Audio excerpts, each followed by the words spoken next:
علی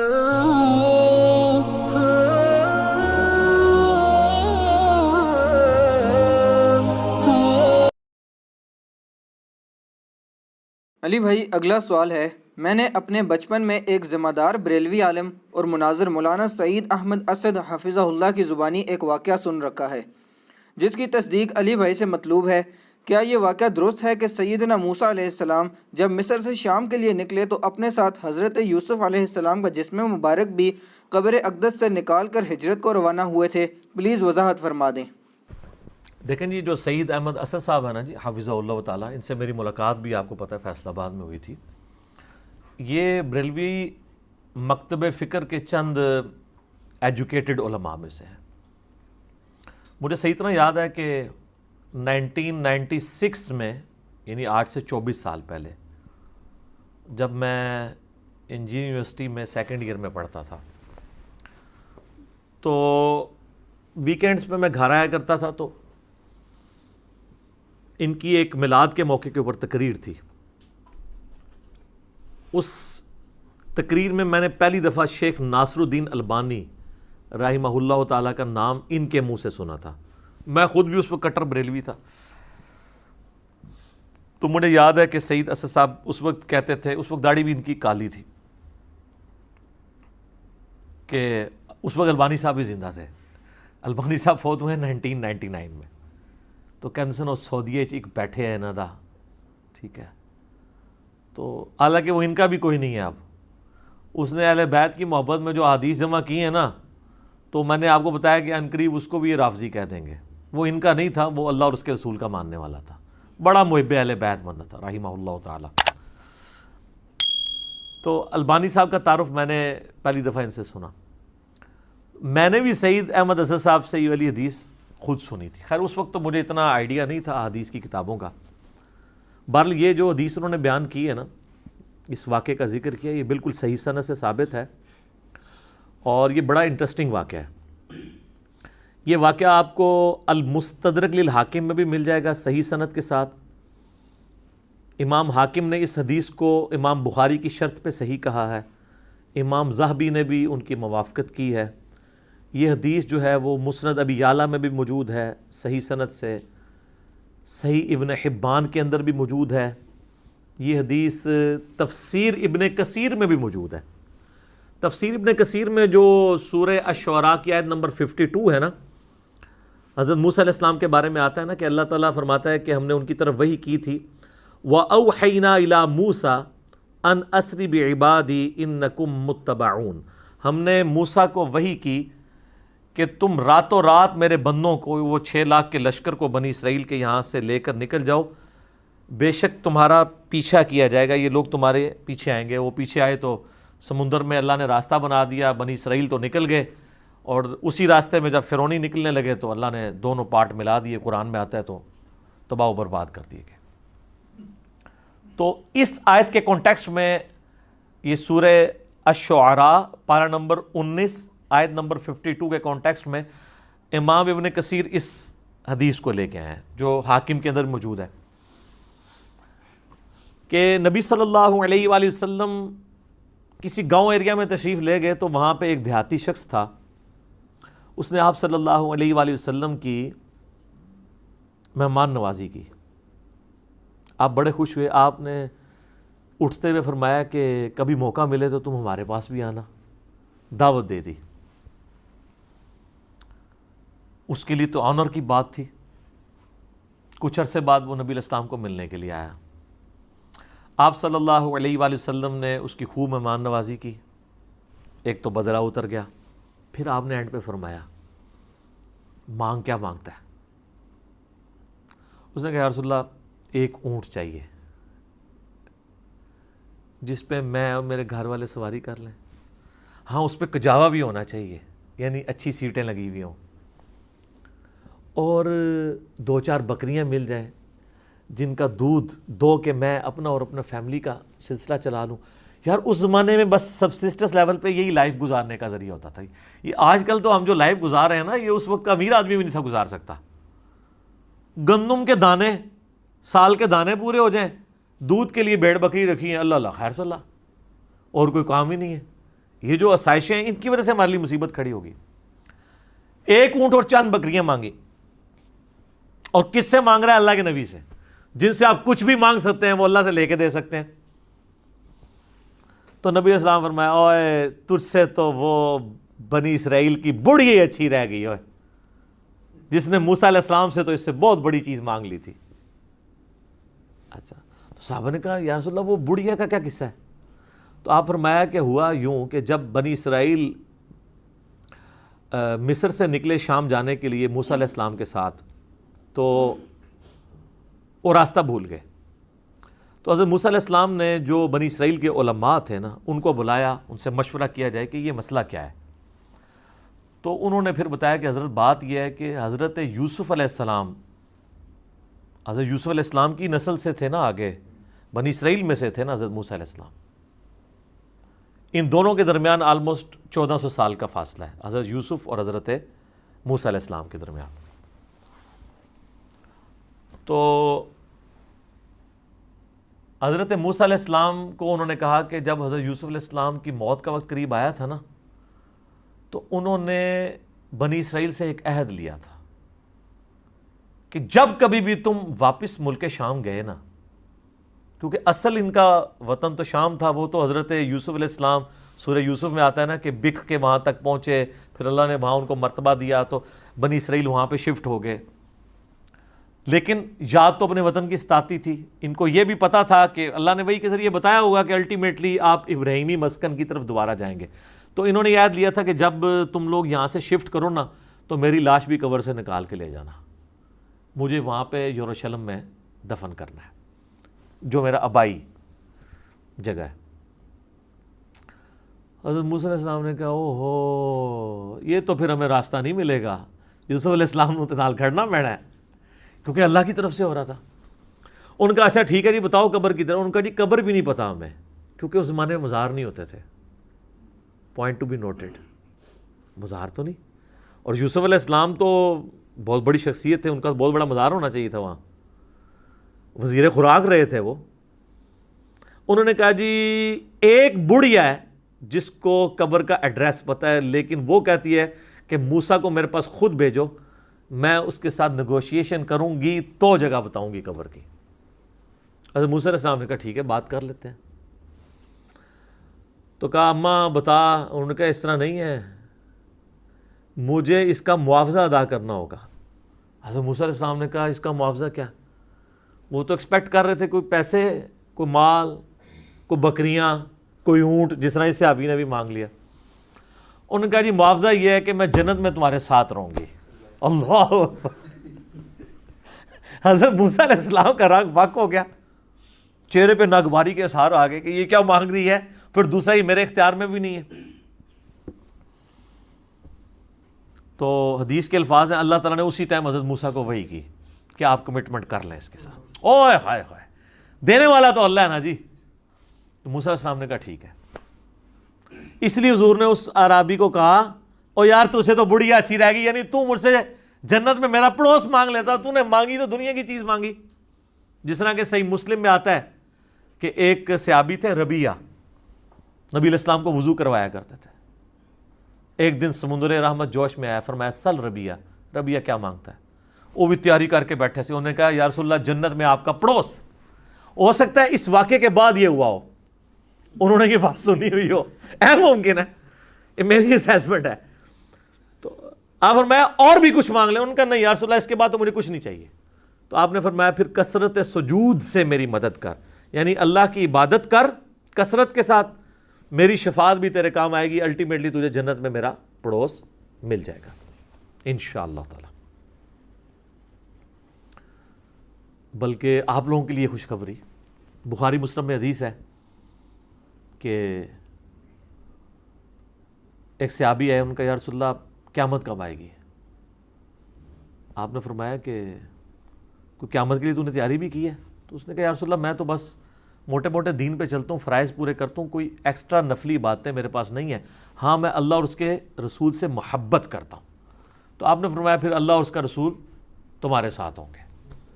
حضرت انس بن مالک کہتے ہیں کہ اسلام لانے کے بعد رسول اللہ کے کسی فرمان سے ہمیں اتنی خوشی نہیں ہوئی جتنا اس فرمان سے ہوئی کہ جو اللہ اور اس کے رسول کے ساتھ محبت کرتا ہے اللہ اور اس کا رسول قیامت والے دن اس کے ساتھ ہوں گے، یعنی اسے بھی پڑوس مل جائے گا۔ اور پھر حضرت انس بن مالک کے الفاظ ہیں بخاری مسلم میں، اے اللہ میں اللہ سے، اس کے رسول سے، حضرت ابو بکر و عمر سے محبت کرتا ہوں، گو میرے اعمال ابو بکر و عمر والے نہیں ہیں، لیکن یا اللہ مجھے بھی اپنا اور اپنے محبوب کا ساتھ قیامت والے دن نصیب فرما، آمین۔ ہم بھی دعا کرتے ہیں کہ گو ہمارے اعمال بھی صحابہ اور اہل بیت والے نہیں ہیں، تب بھی اللہ تعالیٰ محض اپنی رحمت سے، اپنے نبی علیہ السلام کی شفاعت سے ہمیں ان مبارک ہستیوں کا پڑوس قیامت والے دن نصیب فرمائے، آمین ثم آمین۔ اچھا، تو اب وہ بڑھیا نے کہا کہ جی میں آپ کو پتہ بتاتی ہوں۔ اب وہ بڑھیا جناب ان کو ایک تالاب کے اوپر لے آئی، حدیث کے الفاظ ہیں وہ تالاب بھی بالکل سبز ہو چکا ہوا تھا، یعنی بہت پرانا تالاب تھا، کوئی اتنا یوز میں بھی نہیں تھا، کوئی سمجھ لیں آج کل جس طرح کیچڑ والا کوئی جوہڑ ہوتا ہے۔ اس نے کہا جی اس پانی اس کا نا تالاب کا باہر نکلوائیں، اس تالاب کو خشک کریں۔ تو تالاب خشک کیا گیا تو اس کی بیسمنٹ کے اندر اس نے نا ایک جگہ لوکیٹ کی کہ یہاں پہ آپ کھودیں، یہاں پہ ان کی قبر ہے۔ اے دسو کسی لبنی سی اس مانے علم غیب ہی نہیں سی ہوندا، نہیں تو لب جاندہ، ٹھیک ہے۔ بزرگوں کہتے ہیں نا علم غیب ہے، وہ جب تک اللہ نہ بتائے تو پیغمبر کو بھی نہیں پتہ چلتا۔ تو خیر وہ قبر کھودی، اور حدیث کے الفاظ ہیں کہ انہوں نے حضرت یوسف علیہ السلام کا جسد انور نکالا تو پھر بنی اسرائیل کے لیے جو ہے نا راستہ بالکل واضح ہو گیا، پھر وہ اپنے سفر پہ چل پڑے۔ تو یہ حدیث ہے جس میں حضرت یوسف علیہ السلام کا جسد انور وہاں پہ شفٹ کرنے کی بات ہے۔ لیکن اس حدیث کے اندر ایک اشکال بھی ہے، میں اس کو کلیئر کر دوں۔ اس حدیث میں الفاظ ہیں کہ حضرت موسیٰ علیہ السلام نے کہا وَاسْتَخْرِجُوا عِظَامَ یوسف، یوسف کی ہڈیوں کو یہاں سے نکالو۔ اس کی وجہ سے بعض لوگ یہ کہتے ہیں کہ جی یہ تو حضرت یوسف علیہ السلام کا تو جسم معاذ اللہ سلامت نہیں تھا، وہ تو ہڈیاں شفٹ کی گئی ہیں۔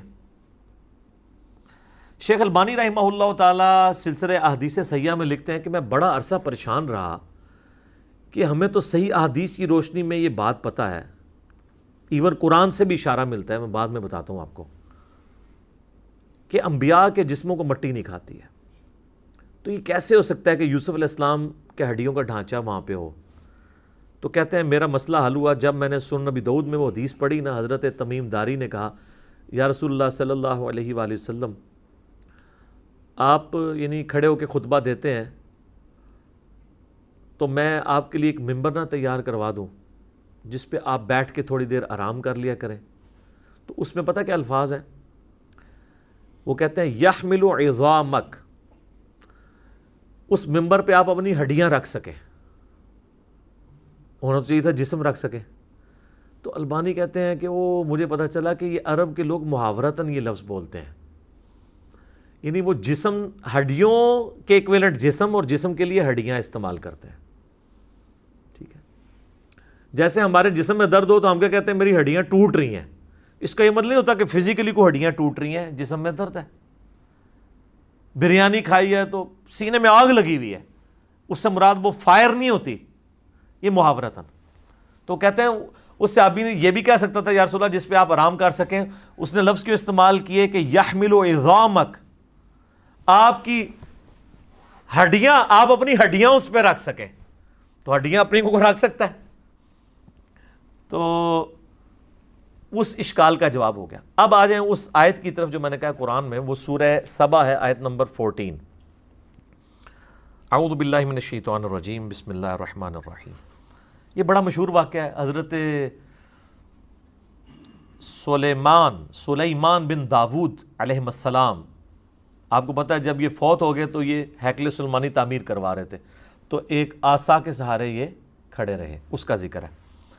فلما قضینا علیہ الموت، جب ہم نے ان پر موت وارد کر دی، ما دلہم علی موتہ الا دابۃ الارض تأکل من سأتہ، تو ان کی موت کی خبر نہیں دی مگر اس زمین کے کیڑے نے جو ان کے عصا کو کھا گیا۔ اب وہ عصا کے سہارے ظاہر کرسی بھی بیٹھے ہوں گے، یوں کر کے سہارا لیا ہوا ہوگا، جس سے فیل یہ ہو رہا تھا کہ وہ زندہ ہی ہیں. لیکن کسی جن کی یہ بھی جرت نہیں ہوئی ہے کہ روب اتنا تھا کہ کسی کی یہ بھی نہیں جرت ہوئی کہ کہیں فوت ہی نہ ہو گئے ہوں کہ اٹھ کے نماز بھی نہیں پڑھ رہے, کتنے دنوں سے جسم اسی طریقے سے ہے, اتنی بھی ان کی جرت نہیں تھی, ڈرتے تھے. فلما خر, جب ان کا جسم نیچے آیا, یعنی کیا ہوا کہ وہ دیمک جو ہے نا اس کو چاٹ گئی. تو سر دیمک ایک دن میں نہیں چاٹتی, یہ مہینوں کی گیم ہے کہ وہ عصا کو دیمک کھاتی رہی جب تک وہ ہیکل سلیمانی تعمیر نہیں ہو گیا, ٹیمپل آف سلیمان. تو قرآن کہہ رہا ہے کہ حضرت سلیمان علیہ السلام اس کے سارے پہ رہے, تو اس کا مطلب ان کا جسم بھی سلامت, فریشنس بھی سلامت, آنکھوں کی چمک بھی سلامت, سب کچھ. ادروائز تو ان کو شک پڑ جاتا. اور اللہ نے اس چیز کا ذکر کیا ہے کہ یہ اللہ نے کیوں کروایا ہے. اللہ کہتا ہے جیسے ہی وہ ان کا جسم نیچے آیا, اب یہاں ہونا چاہیے تھا جسم نیچے آیا تو فرشتوں نے تھام لیا, نہیں سر انج نہیں ہوا, زمین تے ہی آیا, کوئی گستاخی نہیں ہوگی, بے ادبی نہیں ہوگی. تبینت الجن ان لو کانوا یعلمون الغیب, اس سے جنوں کے اوپر یہ حقیقت کھل گئی کہ اگر وہ غیب کا علم جانتے ہوتے ما لبثوا فی العذاب المہین, تو اتنے بڑے عذاب کو نہ وہ کاٹتے کہ کتنے مہینوں سے وہ حضرت سلیمان کے ڈر کی وجہ سے اتنے بڑے بڑے پتھر اٹھا کے ہیکل سلیمانی تعمیر کر رہے تھے. اگر ان کو پتہ چلتا کہ 8-9 مہینے تو یہی کام ہو رہا ہے. جیسے میں نے آپ کو بتایا نا, آج کل تو آپ سی سی ٹی وی کیمرہ ویسے ہی لگا دینا, چاہے اس کا کنیکشن بھی پیچھے نہ ہو, اور 3-4 آپ گھر کے باہر لگا دیں تو کوئی جناب اس طرف جاتا بھی نہیں ہے, ان کو ڈر لگا رہتا ہے یار یہ تو نظر آ جائیں گے ہم. تو اللہ تعالیٰ فرمایا کہ علم غیب اگر جنوں کو ہوتا نا تو ان کو کیوں نہیں پتہ چل گیا کہ یہ فوت ہو گئے. تو علم غیب والا عقیدہ اللہ تعالیٰ نے بڑا قرآن میں کلیئر کیا ہوا ہے. آپ نے نہیں ماننا تو نہ مانے, ایک علیحدہ بات ہے. جنات سے جتنی بھی خبریں کائنوں تک پہنچتی ہیں نا, وہ قرآن حکیم میں بھی آیا ہے, بخاری مسلم میں اس کی ڈیٹیل موجود ہے. وہ فرشتوں کی ڈسکشن کے ساتھ کچھ باتیں اچک لیتے ہیں تو وہ چلی جاتی ہیں, باقی بخاری مسلم کے الفاظ ہیں, وہ 100 باتیں اس میں اور ملا کے کائنوں کے دماغ میں ڈالتے ہیں اور وہ آگے پھیلا دیتے ہیں. باقی جو پاسٹ ٹینس کا واقعہ اگر کوئی جن بتا دیتا ہے نا تو وہ غیب کی بات نہیں ہے, کیونکہ پاسٹ ٹینس میں جو چیز ہو چکی وہ تو علم میں آ گئی نہیں. یعنی اگر میں کہوں کہ ذوالفقار علی بھٹو پھانسی چڑھ چکے ہیں تو میرے زمانے میں تو نہیں چڑھے, میری پیدائش سے وہ پہلے چڑھے میں پھانسی. تو یہ نہیں میں نے دیکھا ہے, لیکن یہ خبر آج کی ڈیٹ میں درست ہے. لیکن مستقبل کی خبر کوئی نہیں دے سکتا, اور یہاں تو ان کے سامنے تھا, ان کو نہیں پتا چلا جب تک کہ وہ نہیں. تو یہ آیت بھی اس بات کا ثبوت ہے کہ انبیاء کے جسم سلامت رہتے ہیں ان کی وفات کے بعد بھی, ورنہ تو ڈیکمپوز ہو جاتا. 2 دن سے زیادہ تو نکالتے ہی نہیں, اتنی بدبو آنا شروع ہو جاتی ہے. باقی اس کو سپورٹی وہ حدیث ہے جو سنن ابی داؤد میں, سنن نسائی میں اور سنن ابن ماجہ میں ہے, مشکات میں موجود ہے, سیدنا اوس بن اوس رضی اللہ تعالیٰ عنہ سے کہ نبی علیہ السلام نے فرمایا کہ جمعے کا دن جو ہے وہ تمہارے ایام میں سب سے بہتر ہے. اسی دن آدم علیہ السلام پیدا ہوئے, اسی دن وہ فوت ہوئے, اسی دن سور پھونکا جائے گا. تم جمعے کے دن کثرت کے ساتھ مجھ پہ درود پڑھو, بے شک تمہارا درود مجھ پہ پیش کیا جائے گا. تو صحابہ نے کہا کہ یا رسول اللہ, جب آپ مر جائیں گے اور آپ کی ہڈیاں مٹی میں گھل مل جائیں گی, ذرا الفاظ سنیں. اس زمانے میں اس طرح گستاخی کا فتویٰ نہیں لگاتا تھا, جواب دیے جاتے تھے. تو آپ پہ درود کیسے پیش ہوگا, یہ تو نیچرل پروسیس ایسا ہوگا. تو نبی علیہ السلام نے فرمایا, اب دیکھیں اس کی برکت ہوئی کہ عقیدہ پتہ چل گیا. آپ نے فرمایا کہ ان اللہ قد حرم علی الارض ان تاکل اجساد الانبیاء, بے شک اللہ نے اس بات کو حرام کر دیا ہے مٹی کے لیے کہ وہ نبیوں کے جسموں کو کھائے. نبیوں کے جسم مٹی نہیں کھائے گی, وہ ان کی وفات کے بعد بھی قبروں میں سلامت رہیں گے. اچھا, اس حدیث کو آلموسٹ سارے محدثین نے صحیح کہا ہے. اس حدیث کو امام حاکم نے بھی صحیح کہا, امام ذہبی نے موافقت کی, صحیح ابن حبان میں بھی ہے, امام ابن حبان نے بھی صحیح کہا, امام نووی نے بھی ٹھیک کہا, امام ابن قیم نے بھی ٹھیک کہا. لیکن امام بخاری کی ریزرویشن ہے اس حدیث کے اوپر, عقیدے کے اوپر نہیں, حدیث کے اوپر. وہ کہتے ہیں اس حدیث میں جو ایک راوی ہے نا, اس راوی کا نام ہے عبد الرحمن بن یزید بن جابر. وہ کہتے ہیں یہ بن جابر نہیں ہے, وہ تو ثقہ راوی ہے, یہ بن تمیم ہے جو ضعیف راوی ہے. جبکہ باقی سارے محدثین کہتے ہیں نہیں وہ بن جابر ہی ہے، بن تمیم نہیں ہے۔ اسی وجہ سے شیخ زبیر لزئی صاحب بھی اس حدیث کو ضعیف کہتے تھے، تو ہم نے پہلے بھی کلیریفائی کیا کہ ان کا یہ حکم لگانے میں غلطی ہے۔ اس حدیث کو البانی بھی، شعیب آرنود بھی، ایون خود شیخ زبیر صاحب کے شاگرد غلام مصطفیٰ ظہیر صاحب نے امام نسائی کی کتاب وفات النبی کا ترجمہ کیا، انہوں نے بھی کہا کہ یہ حدیث ٹھیک ہے۔ لیکن شیخ زبیر صاحب اس عقیدے کو صحیح مانتے تھے، کیونکہ یہ حدیث فضل الصلاۃ علی النبی جو قاضی اسماعیل مالکی کی کتاب ہے المتوفہ 287 ہجری، پہلے 300 سال میں درود شریف کے فضائل پہ لکھی گئی ہے، اس میں بھی یہ حدیث موجود ہے۔ تو اس کی تحقیق کرتے ہوئے شیخ زبیر صاحب نے لکھا ہے کہ حدیث وہی والا لکھا کہ یہ بن تمیم ہے، بن جابر نہیں ہے۔ البتہ انہوں نے کہا جہاں تک اس عقیدے کا تعلق ہے نا کہ انبیاء کے جسم سلامت ہیں تو وہ بالکل ٹھیک ہے، اور انہوں نے کہا اس کی دلیل ہے المصنف ابن ابی شیبہ میں صحیح سند کے ساتھ حضرت عمر فاروق رضی اللہ تعالیٰ عنہ کا قول ہے جو انہوں نے نقل کیا۔ ان تو خالی قول نقل کیا، وہ پوری حدیث مصنف ابن ابی شیبہ میں ایسا ہے کہ جب یہ پرشین امپائر گری نا تو تستر شہر تھا پرشین امپائر کا، جب وہ فتح ہوا نا تو ابو موسیٰ اشعری رضی اللہ تعالیٰ عنہ نے حضرت عمر کو خط لکھا کہ یہاں پر ہم نے خزانے کو جب ٹیک اوور کیا تو یہاں ہمیں ایک بہت بڑا تابوت ملا ہے جس میں ایک بہت بڑی لاش ہے، اور وہ لاش اتنی بڑی ہے کہ ایک ہاتھ تو صرف اس کا ناک ہے، یعنی یہ ناک کا سائز جو ہے نا وہ 1.5 فٹ کے قریب ہے۔ تو اب آپ دیکھ لیں کتنی بڑی لاش ہے۔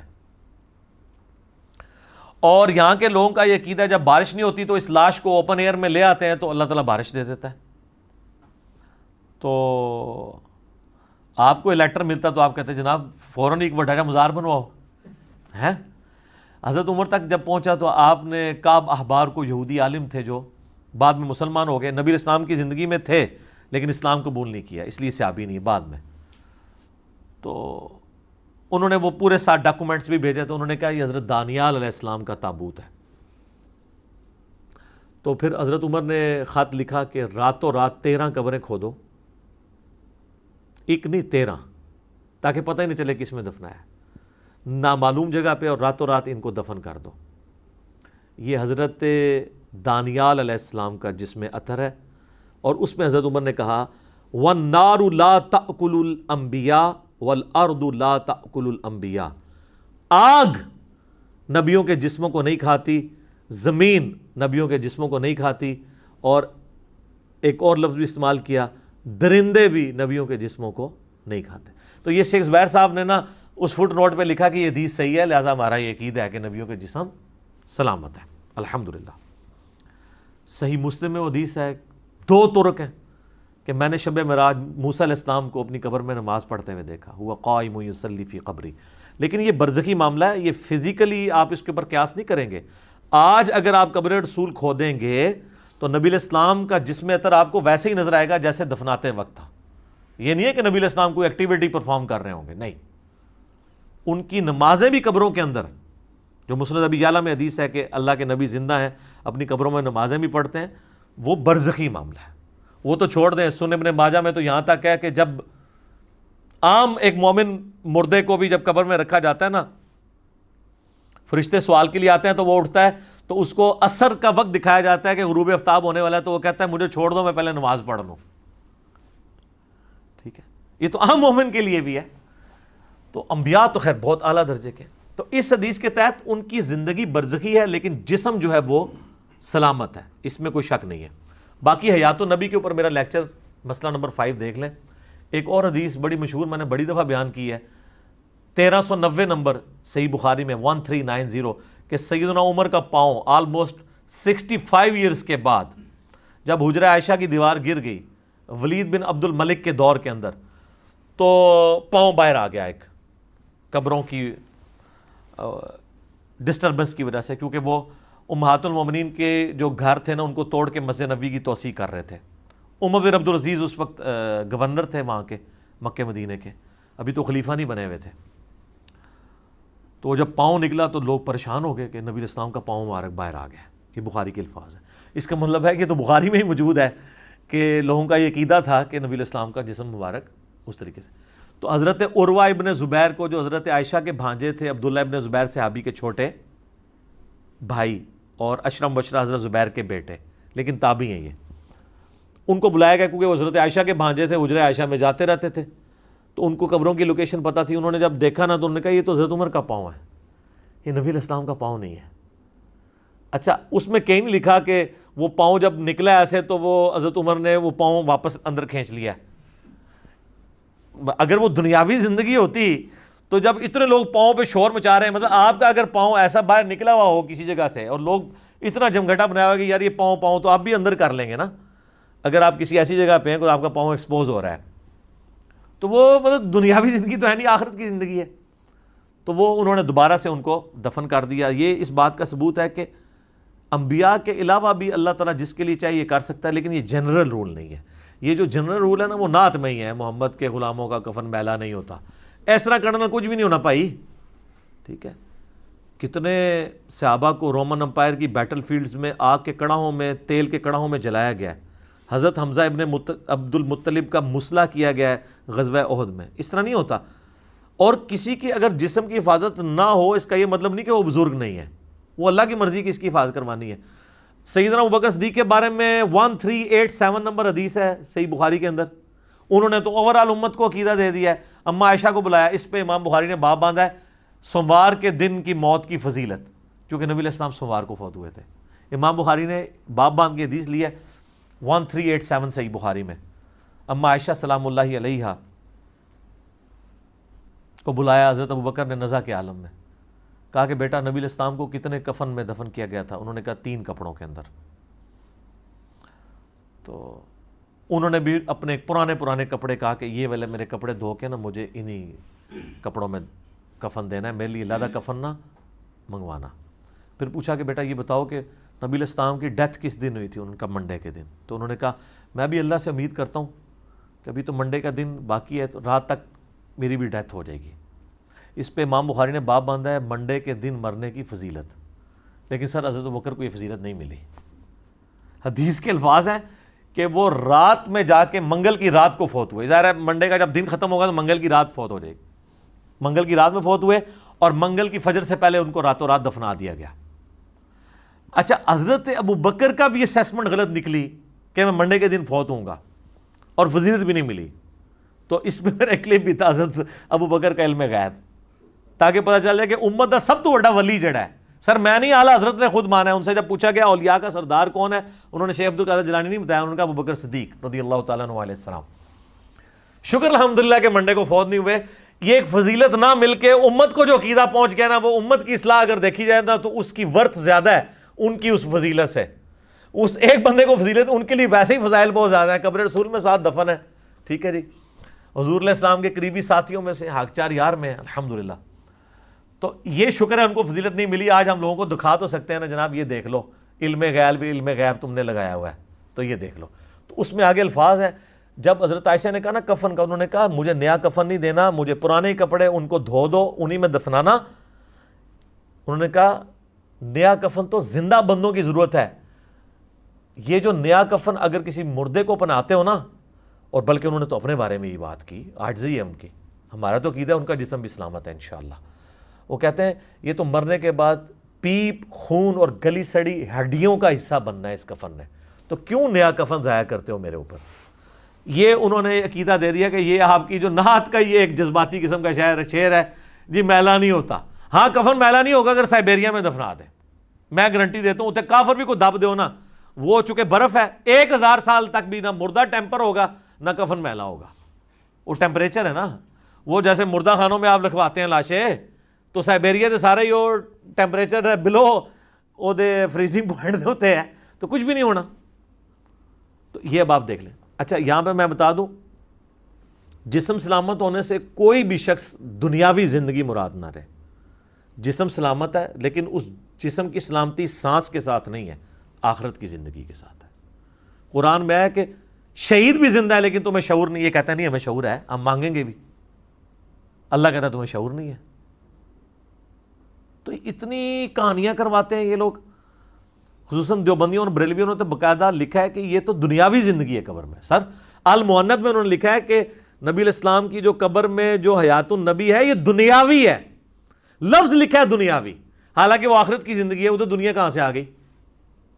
اور اعلیٰ حضرت تو تمہیں پتہ ہے کھلے ڈولے بندے سن, وہ ایک سٹیپ آگے گئے ہیں. ملفوظات اعلیٰ حضرت میں انہوں نے لکھا ہے کہ جب کسی نے سوال کیا کہ آپ کہہ رہے ہیں ولی بھی زندہ ہے, نبی بھی زندہ ہے, تو دونوں کی زندگی میں فرق کیا ہے؟ انہوں نے کہا انبیاء کی جو زندگی ہے قبروں میں وہ برزخی تو ہے لیکن یہ حصی دنیاوی ہے.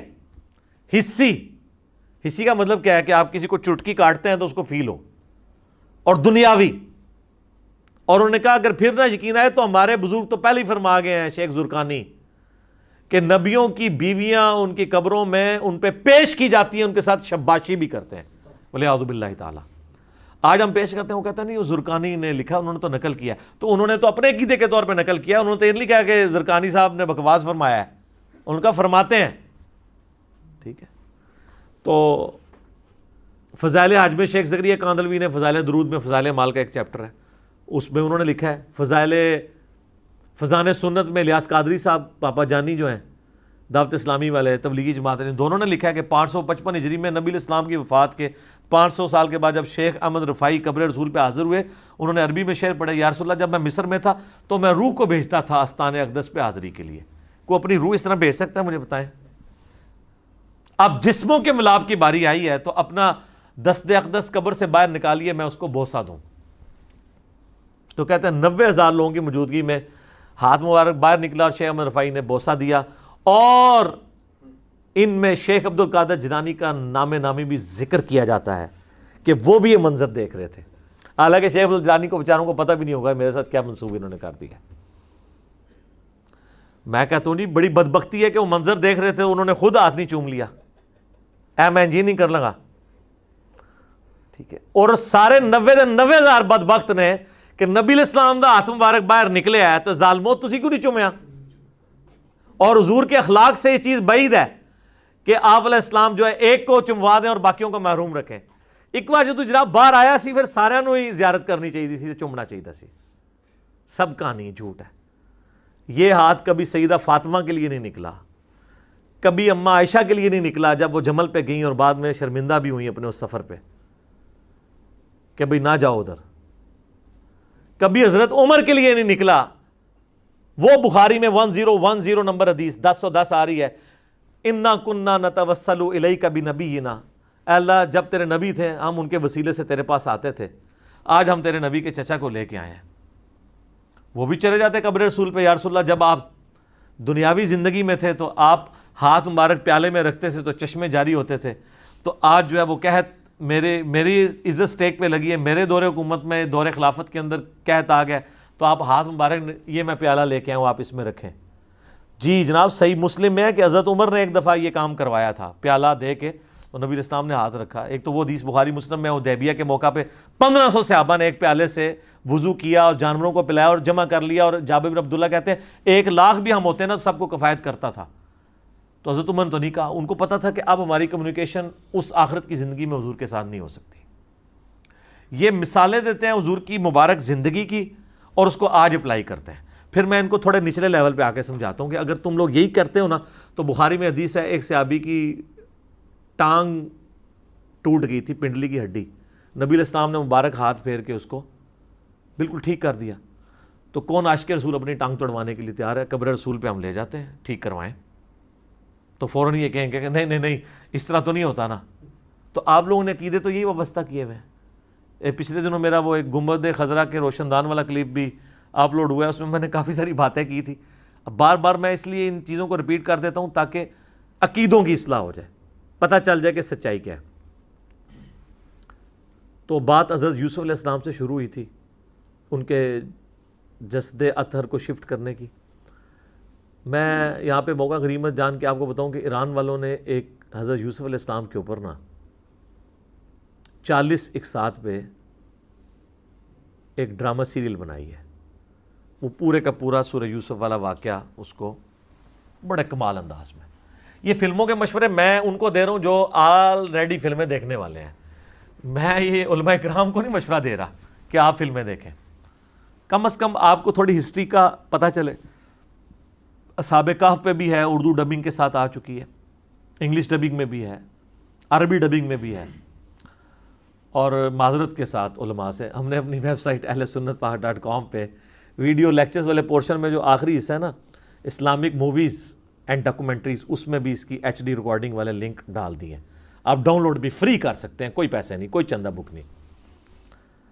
تو آپ ایک دفعہ وہ فلم دیکھیں, واقعی انہوں نے اس زمانے میں پہنچا دیا ہے.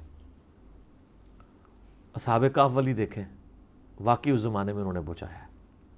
عمر سیریز بھی رکھی ہے, وہ آپ دیکھیں, اسلامک ریولوشن کا آپ کو پتہ چلے گا, وہ بھی اردو ڈبنگ کے ساتھ آ چکی ہے.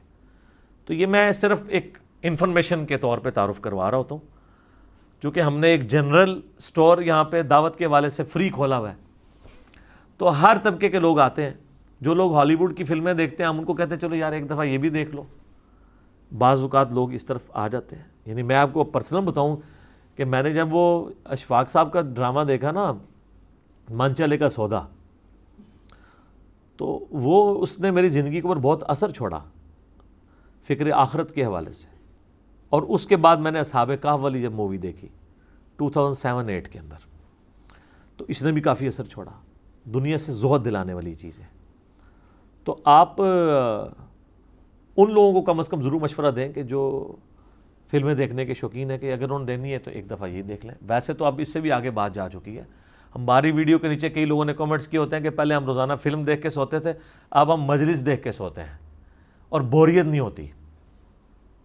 کیونکہ بوریت اس لیے نہیں ہوتی ہے کہ وہ ہر وہ بات نہیں سن رہے ہوتے ہیں جو انہوں نے پہلے نہیں سنی ہوتی, اور آلموسٹ ہر وہ ایسی بات سن رہے ہوتے ہیں جس کے الٹ ان کا آلریڈی عقیدہ ہوتا ہے. تو بندے کا دماغ بھی کھلتا ہے. کیا کہ مرنے سے پہلے ہے مسلمان, کر لے اس پہ غور, کتابوں کا خدا اور ہے, بابوں کا خدا اور. کہنے کو تو دین سب کا اسلام ہے, لیکن کتابوں کا جہاں اور ہے, بابوں کا جہاں اور. اور آخر میں بس عاجزانہ طور پہ